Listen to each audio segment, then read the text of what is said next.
우리 믿음 생활에 지금 당장의 질문도, 궁극적인 질문도 구원에 있습니다. 구원이라고 하는 건 우리가 예수 믿고 고백하고 예배하는 가장 핵심적인 이유입니다. 하루는 어떤 사람이 예수님을 찾아와서 주님, 구원받을 사람이 적습니까? 이 말은 달리 이야기라면 예수님, 구원받을 사람이 몇 명쯤 되겠습니까? 라고 하는 질문을 하게 됩니다. 아주 고전적이고 인간적인 깊은 호기심에서 비롯된 질문입니다. 예나 지금이나 구원받을 사람의 수가 얼마나 되느냐. 그런데 오늘 이 사람의 얼마나 많은 사람이 구원을 받습니까? 몇 명이나 구원을 얻습니까? 라고 하는 이 이야기 안에는 예수님, 나는 그 구원받을 사람들 중에 들어가 있습니까? 라고 하는 질문이고 또 예수님으로부터 그렇다라고 하는 확인받기를 바라는 바람이 담겨 있습니다. 예수님께서 십자가 지시기 전날 마지막 만찬 자리에서 제자들에게 너희 중에 한 사람이 나를 팔리라, 나를 넘겨주리라 라고 말씀하실 때 제자들은요, 하나같이 다 깜짝 놀라면서 예수님에게 주님, 저는 아니죠. 주님, 나는 아니죠. 라고 물었습니다. 물론 베드로의 각오도 있었고 다짐도 있었지만 그러나 베드로를 제외한 모든 제자들이 주님, 에이, 설마 나는 아니지요? 라고 오히려 예수님에게 되물었습니다. 그런데 여러분, 그걸 왜 예수님에게 물을까요? 예수님께서 너희들 중에 한 사람이 나를 팔리라라고 말씀하시면 그럼 물을 것이 아니라 주님, 저는 아닙니다. 나는 어떤 일이 있어도 여하튼지 간에 베드로처럼 나는 절대 주님 곁을 떠나지 않겠습니다 라고 다짐하고 고백하면 되는데도 불구하고 설마 주님 그 사람이 나는 아니지요? 라고 애매모호한 태도를 취하게 됩니다. 오늘 이 사람이 예수님에게 구원받을 사람이 몇 명이나 됩니까? 라고 하는 숫자와 통계를 가지고 물을 때 예수님의 대답은 14절에서 너희는 좁은 문으로 들어가라. 너희는 구원을 위해서 힘쓰라 라고 말씀하고 있습니다. 우리 신앙이라고 하는 것이 참 부끄럽고 우스울 때가 많습니다. 믿음을 말하고 믿음으로 모인다고 하면서도 정작 믿음보다 숫자가 마음과 생각을 지배하는 경우들이 훨씬 더 많습니다. 믿음으로 모였는데 믿음의 얘기보다는 숫자의 얘기가 훨씬 더 많습니다. 제가 종종 교회와 학교를 연결시켜서 설명을 드리는데 비슷한 점이 참 많죠. 자, 그런데 여러분 이렇게 생각하고 물으면 됩니다. 서울에 있는 대규모 학급의 학교에서 가르치는 선생님들하고 도서벽지에서 아이들을 가르치는 선생님하고 그러면 서울의 큰 학교에서 가르치는 선생님들이 훨씬 더 사명감도 있고 그 선생님들이 더 진실한 교육자냐? 그건 아니죠. 어쩌면 오히려 도서벽지에서 그 한 아이를 위해서 자신의 젊음과 인생을 바치고 있는 선생님들 참 귀하고 대단한데 우리는 믿음으로 모이고 믿음을 말하면서도 맨날 숫자 타령이에요. 맨날 숫자. 자, 오늘 이 예수님 도대체 구원받을 사람이 몇 명입니까? 라고 묻고 있는 이 사람의 질문과 시선을 돌려서 너희는 좁은 문으로 들어가기를 힘쓰라 라고 말씀하셨습니다. 많냐 적냐 숫자를 묻는 이에게 예수님께서는 너희들은 그 나라에 들어가기 위해서 너희는 구원을 위해서 무엇을 하고 있고 어떻게 살고 있느냐라고 하는 본질적인 질문으로 대신하셨습니다. 숫자를 궁금해하는 이들에게 예수님의 대답은 너희는 구원을 위해서 어떻게 살고 있고 준비하느냐. 사실 하나님 나라에 들어가는 사람들이 몇 명인지 이거 별로 중요한 문제가 아닙니다. 하나님 나라에 몇 명이 들어간들. 여러분 그 많은 사람들 중에 내가 들어가지 못하면 많은 사람들이라고 하는 게 무슨 의미가 있을까요? 하나님이 홍수로 악한 세상을 심판하실 때 노아에게 방주를 만들라고 말씀하셨습니다. 그런데 이 방주를 통해서 구원받은 사람들을 보니까 베드로전서 3장 20절에 겨우 노아를 포함해서 그의 가족 8명 뿐이었다고 말씀합니다. 방주를 그렇게 크게 지어놓고 어마어마하게, 여러분들이 방주의 모델을 혹시 보신 분들은 규모가 상당하잖아요. 어마어마하잖아요. 입이 떡 벌어지는데 그 크고 넓고 높은 방주에 여러분 겨우 8명만 구원을 받았답니다. 왜 그랬을까요? 하나님이 8명에게만 허락하셔서 그랬을까? 아니죠. 노아의 방주는 홍수로 심판하시기 바로 직전까지 열려 있었습니다만 그리로 들어간 사람이 8명 뿐이었기 때문입니다. 8명에게만 허락한 것이 아니라 8명만 방주로 들어갔기 때문에. 방주의 문은 열려 있었습니다만 사람들은 들어가질 않았습니다. 예수님의 마태복음 22장의 혼인잔치의 비유에서 역시도 임금이 처음에 모든 사람들을 초대합니다. 많은 사람들을 초대하는데 초대받은 사람들이 우리 일하러 가야 돼요, 우리 바빠요, 우리 못 가요 거절하자, 그때는 이 임금이 어떻게 하느냐, 길거리에 나가서 출신도 신분도 자격도 과거도 상관없이 모든 이들을, 보이는 모든 이들을 초대했습니다. 그리고 초대에 응하고 또 혼인잔치에 맞는 예복을 입은 사람들이라면 누구나 다 잔치에 참여할 수 있게 했습니다. 그러면서 예수님의 말씀은 구원받지 못한 사람들, 그들이 왜 구원받지 못했느냐? 초대를 받았지만 그 초대에 응하지 않았기 때문에 그렇다. 초대를 받은 사람들은 많지만 그러나 그 초대에 반응하고 초대에 응한 사람들은 적더라. 하나님이 안 불러서가 아니라 스스로 그 초대를 거부했기 때문이라고 분명하게 말씀하셨습니다. 다른 말로 하면 여러분, 못 들어간 것이 아니라 안 들어간 것입니다. 이 잔치에 참여하지 못했던 결정적인 이유는 안 불러서가 아니라 안 들어가서, 못 들어간 것이 아니라 안 들어간 것입니다. 세상 모든 사람들이 회개하고 하나님께 돌아오면 모두가 다 들어갈 수 있지만 여러분, 동시에 회개하지 않는다면 누구도 들어갈 수 없는 것이 하나님 나라입니다. 모두에게 열려 있지만 누구나 들어갈 수는 없는, 모든 이들에게 구원의 길이 열려 있지만 그렇다고 아무나 들어갈 수 없는 것이 하나님 나라입니다. 숫자의 문제가 아니죠. 하나님이 세상을 사랑하셔서, 모두를 사랑하셔서 독생자 예수 그리스도를 우리에게 보내신 것이지 특정인들을 위해서 제한된 사랑을 두지 않으셨습니다.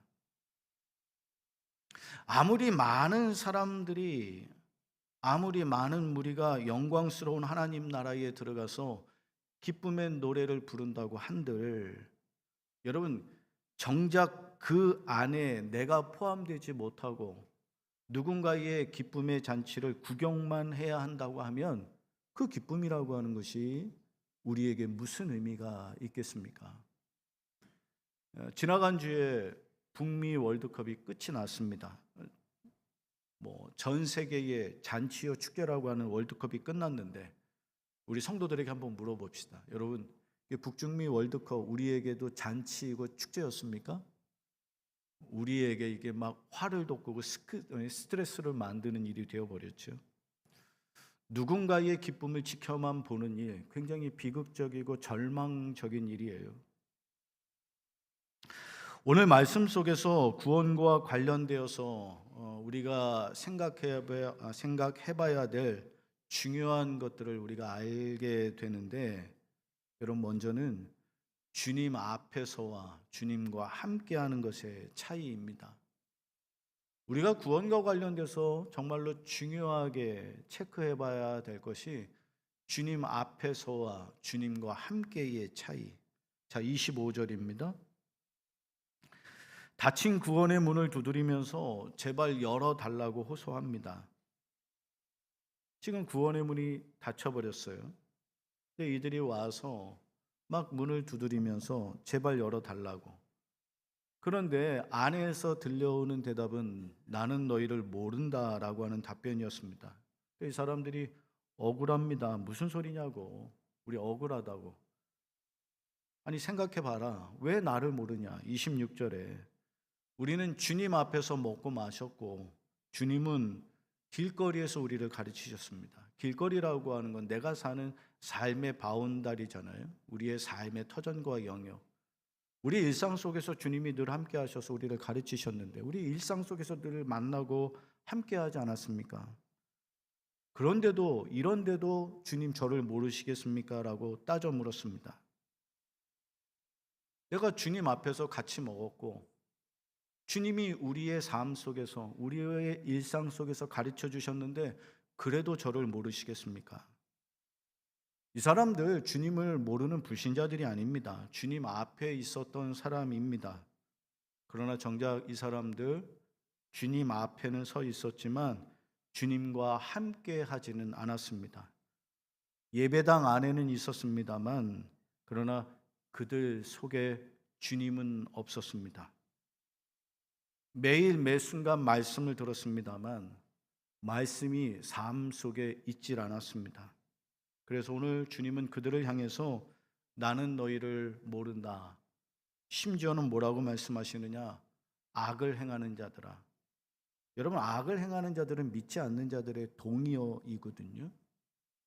내가 주님과 함께 먹었고 내가 주님의 가르침을 듣지 않았습니까? 그럼에도 불구하고 예수님은 나는 너희를 모른다. 너희는 믿지 않는 사람들이다. 거룩한 주일 아침에 이곳에서 함께 예배하는 우리들이 이 아침 진지하게 듣고 묵상해야 될 말씀입니다. 믿음이라고 하는 것이 우리의 삶을 변화시키지 못하고 하나님의 말씀이 우리의 생각과 가치를 지배하지 못하고 거듭나지 못하면 여러분 우리가 아무리 믿음 생활 오래 했어도 신앙생활 오래 했어도 주님의 대답은 나는 너를 모른다. 나는 너를 모른다. 여러분 또한 우리가 이 구원에 있어서 오늘 말씀 속에서 우리가 다시 한번 체크해야 될 것이 특권 의식을 깨뜨려야 합니다. 자, 오늘 28절에 여러분 더 충격적인 말씀이 전해집니다. 아브라함과 이삭과 야곱과 모든 예언자들은 하나님 나라에 있고 여러분 이 안에는요 전치사가 하나 있는데 하나님 나라 안에 있고라고 되어 있어요. 아브라함과 이삭과 야곱과 모든 선지자들은 하나님 나라 안에 있는데 그런데 너희는 하나님 나라 밖으로 쫓겨나서 거기에서 슬피 울면서 후회하게 될 것이다. 여기에서 말하는 너희는 누구예요?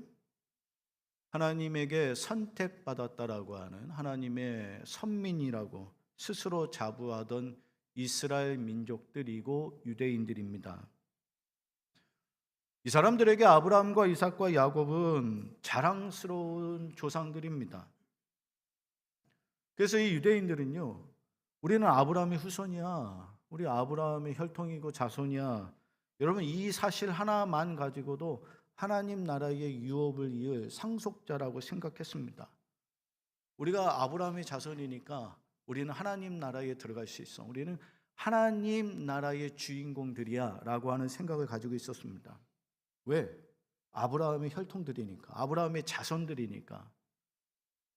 그런데 오늘 예수님의 말씀은 그들이 자랑하고 그들이 존경하는 그 아브라함은 하나님 나라 안에 있지만 그러나 그를 자랑스러워하는 너희는 하나님 나라에 들어가지 못하게 될 것이다.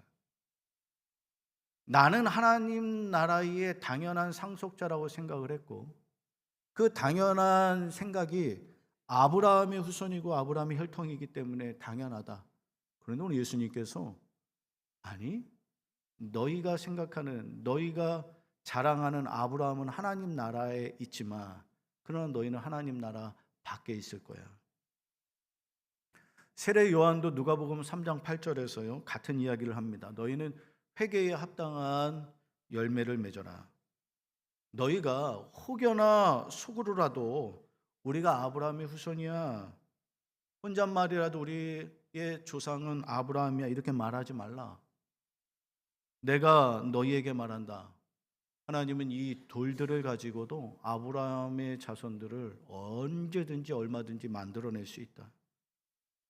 그러니까 혈통이라고 하는 게 그렇게 크게 중요하지 않다는 이야기예요.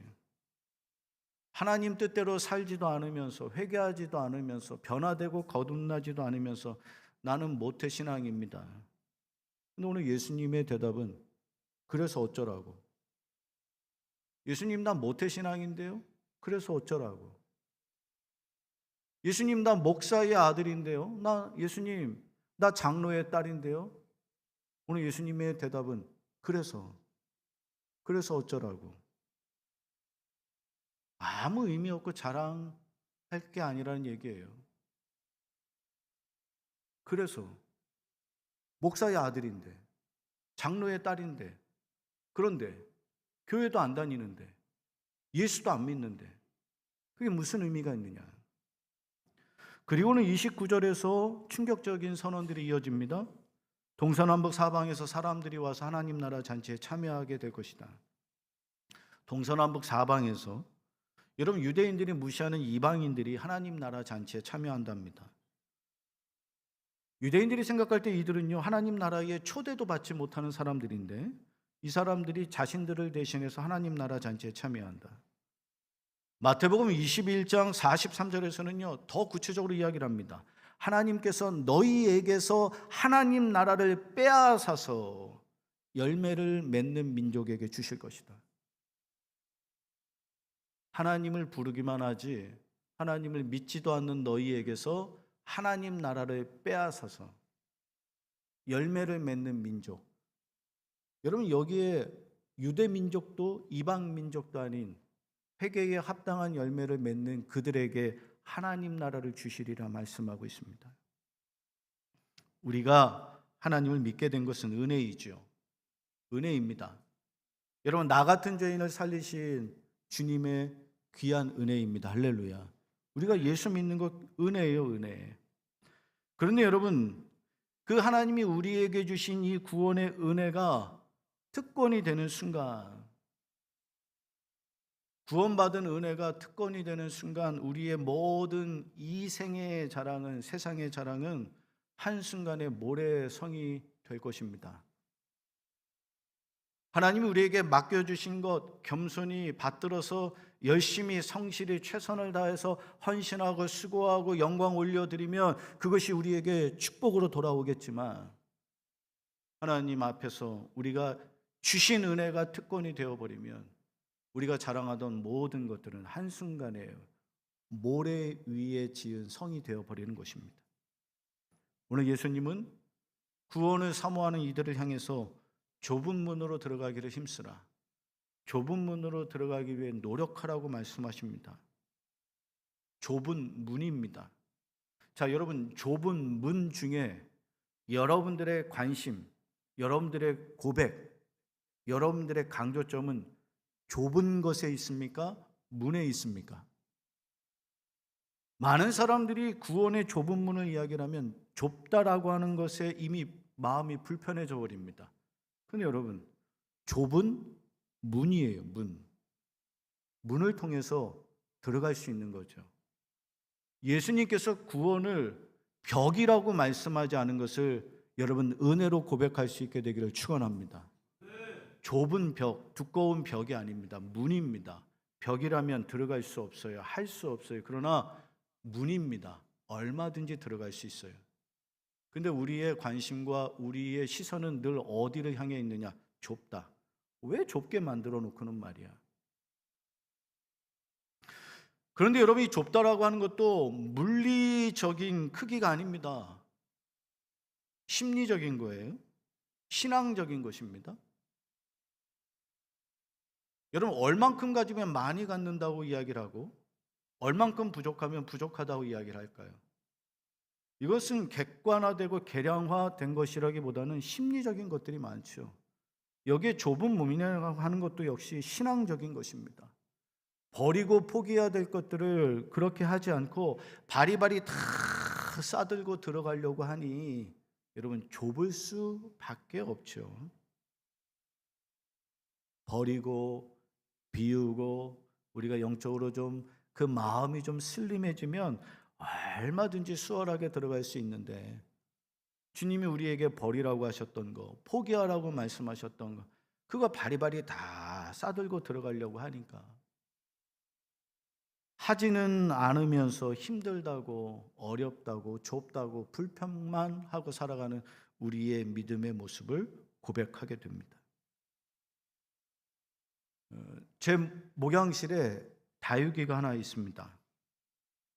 어느 날 봤더니 이 다육이가요, 그 줄기마다 아주 수염처럼 실처럼 가느다란 것들이 생겼습니다. 왜 그런가 하고 보니까 물을 오랫동안 주지 않아서 생긴 거래요. 그 가느다랗게 뻗쳐나온 그 실 같은 것들이 무엇이냐면 뿌리랍니다. 너무 목말라서 살고자 땅에 뿌리를 내리려고 하는 노력이라고 합니다. 제가 그 다육이를 보면서 오늘 이 말씀을 준비하면서 야, 하찮은 저 식물 하나도 살려고 저렇게 노력을 하는데 내 영혼이 살기 위해서 나는 도대체 어떤 노력들을 하면서 살아가고 있는가? 여러분, 다육이는 물을 달라고 불평하지 않았어요. 메마르고 척박한 환경이라고 하는 것을 탓하지 않았습니다. 물을 주지 않는다고 불평하지도 않았고 거친 상황이라고 탓하지도 않았습니다. 대신에 살기 위해서 생명의 땅을 향해 어떻게든 뿌리를 내리려고 하더라고요. 불평하고 원망하지도 않고 어떻게 해서든지 살려고 어떻게든지 살아보겠다고 땅을 향해서 뿌리를 내리고 있었습니다. 예수님은 오늘 우리에게 말씀하셔요. 좁은 문으로 들어가기를 힘쓰라. 힘쓰라. 구원이라고 하는 건 여러분 구원을 열망하는 사람들, 더욱 주님께 내 생명과 영혼의 뿌리를 내리는 사람들이 누리는 은혜이지 그저 바라보는 사람들에게 주어진 것이 아니죠. 십자가를 바라보고 십자가를 깨닫고 고개 끄덕이는 사람들이 아니라 십자가를 지고 가는 사람들.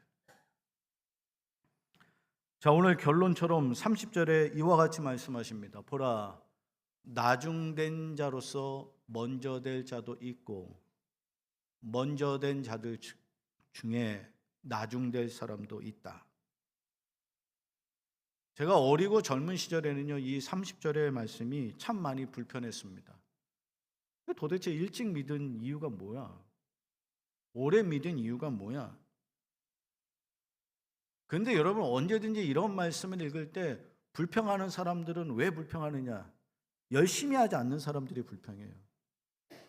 이런 이야기를 듣고 불편한 사람들은 누구냐?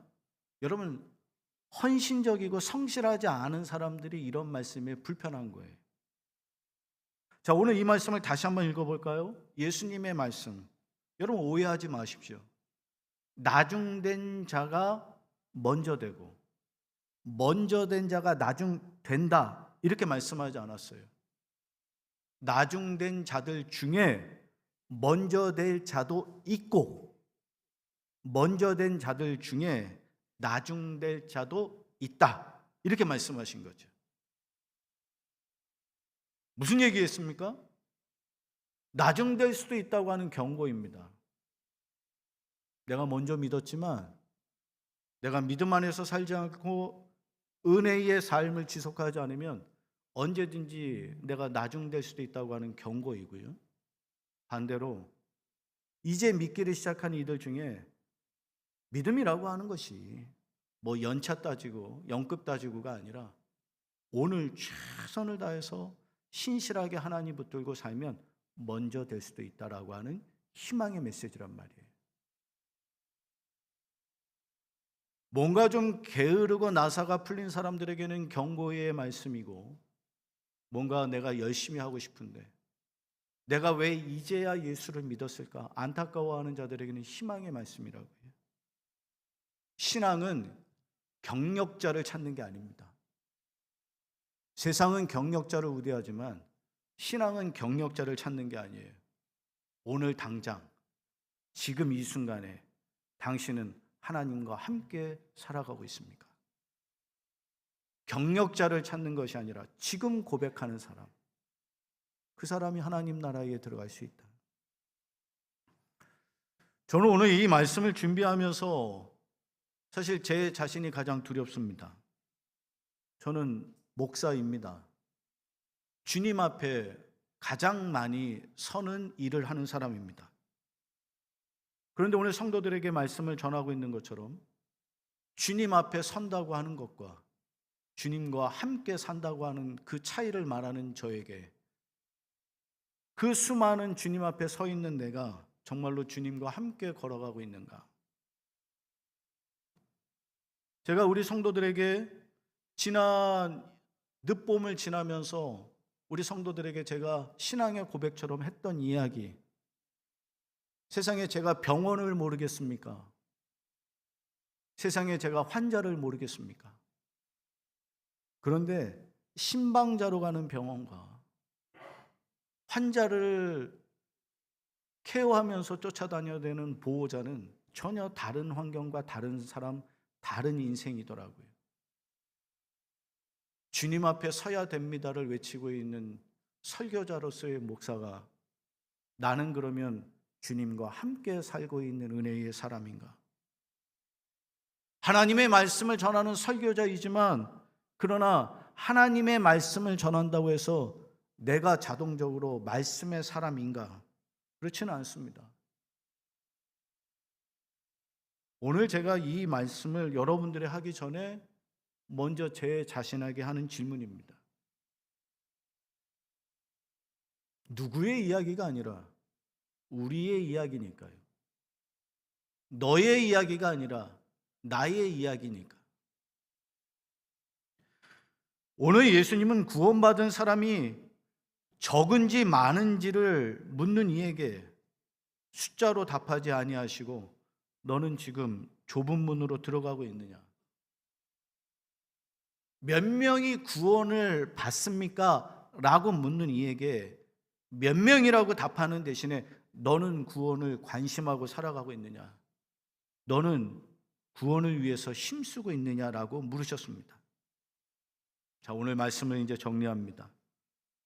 오늘 함께 예배하는 성도 여러분, 교회에 오래 다닌다고 하는 것이, 직분이라고 하는 것이, 부모님의 믿음이라고 하는 것이 우리의 구원의 문을 열어주지 않습니다. 오래 다닌 것, 목사라고 하는 것, 여러분 우리 부모님이 아브라함 같은 믿음 가지고 있어서 여러분 그런 것들이 우리에게 구원의 문을 열어주지 않아요. 어제의 신앙이 오늘의 구원을 보장하는 것도 아닙니다. 어제까지는 잘 믿었는데 오늘 내가 예수를 저주하고 부인한다. 여러분 어제의 경력으로 사는 게 아니라 오늘의 은혜로 구원받는 겁니다. 노아 시대에도 방주의 문은 열려 있었고요, 혼인잔치의 문은 늘 열려 있었습니다. 하나님 나라의 문도 오늘 역시 열려 있습니다. 문제는 구원의 문이 닫혀 있는 것이 아니라 내가 들어가지 않는 것입니다. 오늘 우리가 이 아침에 우리가 기도하고 우리 스스로가 점검하고 성찰해야 될 것, 구원받을 사람들이 몇 명인가? 여러분 이게 왜 궁금해요? 이게 왜 궁금합니까? 10,000명이 되고 10만 명이 되고 1억 명이 되고 100억의 사람들이 구원받으면 나는 거기 자동으로 들어가 있나? 아니죠. 왜 우리가 구원받는 사람의 숫자를 궁금해하느냐? 자꾸 다른 사람들과 비교하려고 그러는 거예요. 다른 사람들과 비교하려고. 우리 선원교회 구원받을 만한 사람들이 예를 들어 10명이다. 우리 스스로가 마음으로 영적 토너멘트를 하겠죠. 저 집사님하고 나하고 비교해보면 그래도 내가 좀 더 나아. 내가 이긴 거야. 나하고 저 권사님하고 믿음 생활 비교해보니까 그래도 내가 조금 더 나아. 그럼 내가 이긴 거야. 한 계단 한 계단 올라가고 나중에 자기 혼자 흐뭇해 웃으면서 나는 10명 중에 들어가 있어. 천만에요, 여러분. 다른 사람 보지 말고 우리 모두 예수 잘 믿는 사람들 되기를 축원합니다. 여러분, 그들이 예수 잘 믿는 거 사실 어떤 의미에서는 중요하지 않아요. 그들은 예수 잘 믿는데 나는 예수 잘 안 믿어. 그럼 잘 믿는 사람의 세상 말로 꼽사리 껴서 깍두기로 가나요? 그들이 잘 믿는 것, 그것이 아니라 우리가 잘 믿어야 되고 내가 잘 믿어야 되고 오늘 잘 믿어야 된다. 할렐루야. 천국 가는 길은 엘리베이터 타고 가는 것이 아닙니다. 엘리베이터 타고 손가락 까딱까딱거리고 20층, 100층 눌러놓고 그냥 가만히 있으면 터덜터덜 가만히 있으면 그냥 올라가는 것이 이것이 천국이 아니라 한 계단 한 계단 내가 밟은 것만큼 땀 흘리는 것만큼 올라가는 것만큼 그렇게 가는 길이 천국 길이에요. 예수 잘 믿는 우리 선원교회 성도들 되기를 축복합니다. 그것이 구원에 이르는 길입니다. 여러분, 구원의 계급장이 어디 있어요? 구원의 직분이 어디 있어요? 구원에 오래 믿은 것이 어디 있어요? 오늘 잘 믿어야 되는 거예요. 목사라도, 하나님 말씀 전하는 목사라도 하나님 말씀만 잘 전하고 설교만 잘하는 사람이 아니라 그 말씀을 살아가야 구원에 이르는 것이고, 내가 평생 예수를 믿었어도 잘 믿었어야, 그저 내가 주님과 그냥 껍데기로서의 신앙생활을 무한 반복했다면 하나님은 오늘 우리들에게 나는 너를 모른다. 이번 한 주간 동안 구원을 위해서 힘써야 될 이유를 발견하는 우리 성도들이 되기를 축원합니다. 여러분, 오늘 잘 믿읍시다. 지금 잘 믿읍시다. 다른 사람들 비교하면서 저 사람보다는 내가가 아니라 하나님 마음에 합한 사람, 하나님이 인정하시는 사람, 오늘도 그 사람을 위해서 주님과 함께 더불어 살아가는 믿음의 우리 선원교회 성도들이 되기를 주의 이름으로 간절히 축원합니다. 참 좋으신 아버지 하나님, 오늘도 주님 앞에 부끄럽지 않고 진실된 그리스도인으로 살게 하시고 부족한 것들이 깨달아질 때 거듭나게 하옵소서. 예수님의 이름으로 기도합니다. 아멘.